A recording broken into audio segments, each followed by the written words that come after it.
Yeah. And let's talk about what's going on in the hobby now. I mean, we've seen an absolute blow up recently as it applies to the key rookie cards, like the key guys, the Frank Thomases, the Emmitt Smiths, those early 90s from the mass production era. We're seeing a blow up in the value of Michael Jordan. Like Scottie Pippen's rookie card is up 8 times this year alone. It's insane. LeBron James rookie card is up 5-6 times in the last 6 months. Like, things are going pretty crazy. If you're sitting on these cards, you're really happy right now. I see you in some Facebook groups. I see you putting out offers to buy cards. You've been by my booth at the National and the Expo a dozen times and spent significant dollars at my booth among other guys. Mm-hmm. Let's talk about the state of the hobby right now, how COVID-19 has sort of impacted it or not impacted it for that matter. And what are you doing right now to kind of fit into what's going on? Well, I did a special video podcast thing right when COVID hit.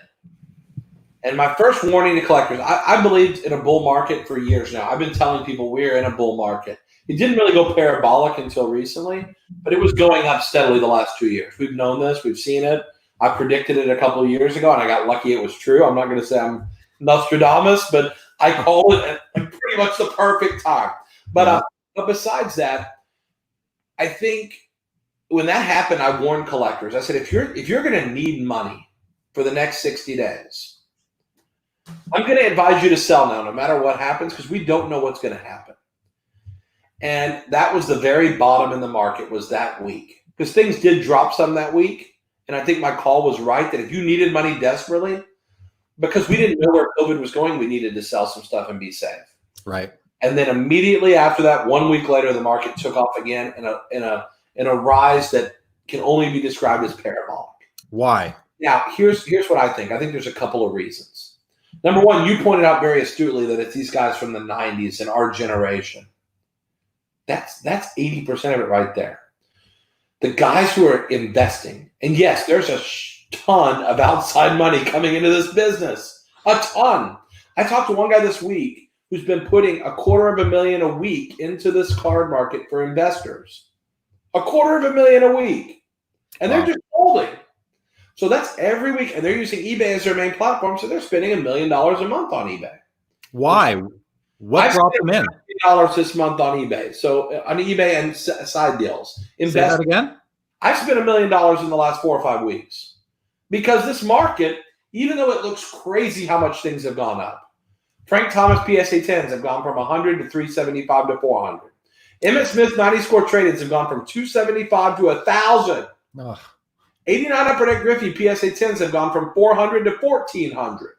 Trout. What about the Trout? I know it's not the same. I say the Pippen and Jordan stuff, I'm not buying that whole move because I think that's a little bit artificial kind of funny business. So I would not be a buyer of any of the Last Dance players, rookie cards, and maybe Jordan only. But I would never invest in Pippen and Rodman at this stage. Are horrible, horrible, horrible buys compared to everybody else because they've just gone parabolic stupid because of that show. You have outside people just buying it on eBay like it was Tiger King cards almost. They're just buying it because it's the hot fatty thing. I say don't fall for that trap. But outside of that, it's all the players we appreciate that have been, and they've been way too cheap for way too long. And so even if you follow me at Leaf CEO, I actually go on Twitter. I actually tell people when I'm wiping eBay out of stuff because I see extreme value. Yeah. So 10 days ago, I posted, as I type this, I'm buying every 1986 Jerry Rice, PSA 8, BGS 8, PSA 8.5, BGS 8.5, PSA 9, BGS 9.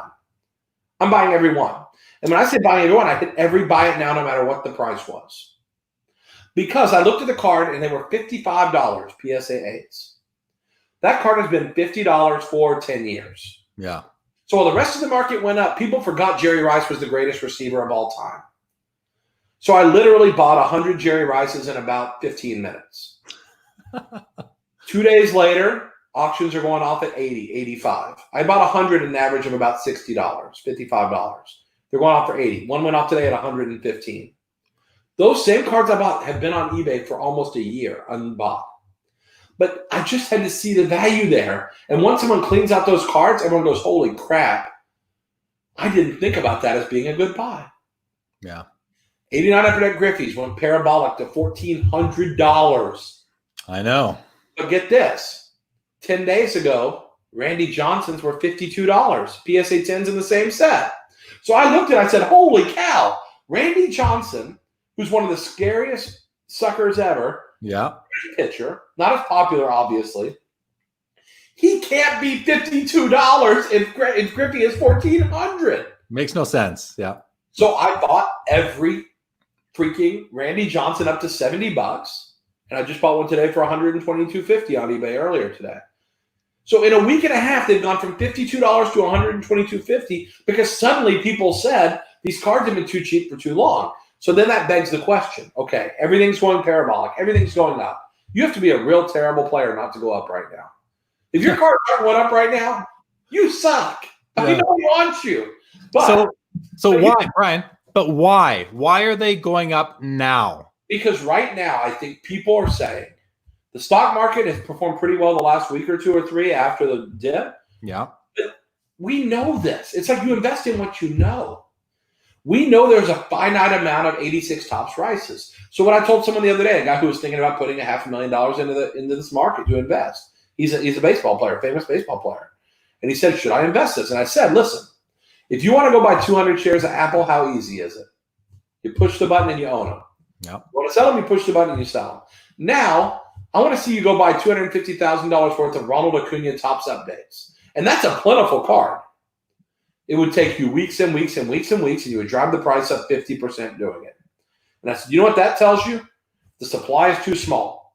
So if this category is really an investment category, if it's an investment, not just a speculation, the asset base, which people are investing in, is too small. There's not enough.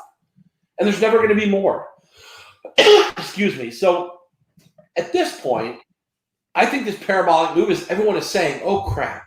We've taken these cards for granted for too long. And if a shiny Zion PSA 10 is $500 for a Prism base Zion, you are not going to tell me that I should not be buying all these classic cards. Barry Sanders scores were 200 8 weeks ago. Yeah. 700 or 800 now. Crazy. $200. There's no way Zion is 2.5 times Barry Sanders. Bug off. I'm not buying that crap. It's priced correctly now. Here's the shocker. And this is where I'm going to blow your mind. We barely started going up. Oh, really? This move is a peanut to an elephant-sized move coming. Because I'm telling you, the cards you thought were so plentiful, like 86 Topps Rices, go try to buy one now. It's hard. Go try to buy a PSA 10 Barry Sanders. It's hard. It's not easy to buy a card. It's like Apple. Push the button. Barry Sanders, I'm going to outbid you. Right. You're not getting a Barry Sanders. You're not getting a 90 score traded Emmett. A 90 score traded Emmett, even at a 9 that goes for $120, I will bet you can't outbid me on eBay. Are you bidding on all of them right now? I'll buy every one. Yeah.